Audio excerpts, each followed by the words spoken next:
হযরত মাওলানা সাদ সাহেবকে দাওয়াত তবলিগের আলমী আমিরের দাবি করা এটা গলত, ইসলামী ফেক ফতোয়ার আলোকে বিলকুল সরি গলত।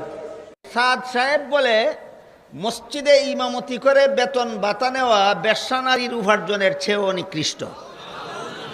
সাদ সাহেবের এই সমস্ত আল্লাহ বিরোধী রসুল বিরোধী উক্তির বিবরণ দিয়া আমাদের সময়টাও নষ্ট করতে চাই না, আর আপনাদেরকেও বিরক্ত করতে চাই না। শুধু রেফারেন্সটা এই জন্য দিয়েছি যে সাদ সাহেব আলেমদের কথা মতো তবলিগ চলবে না, জালেমদের মতো কথা মতো তবলিগ চলবে। তো বলতেই পারে যেই লোক আল্লাহ বিরোধী কথা বলতে পারে, যেই লোক রাসূল বিরোধী কথা বলতে পারে, এই লোক তো আলেম বিরোধী কথা বলতেই পারে।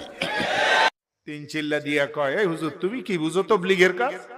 আমি অমুক মুরব্বীর সাথে সময় লাগাইছি। কোন মুরব্বীর সাথে তুই সময় লাগাইছ? আমি যে মুরব্বীদেরকে দেখছি তাদেরকে তোর বাপও চোখে দেখে নাই। আমি তো মোল্লা জাকারিয়া সাহেব রহমতুল্লাহ দরবারে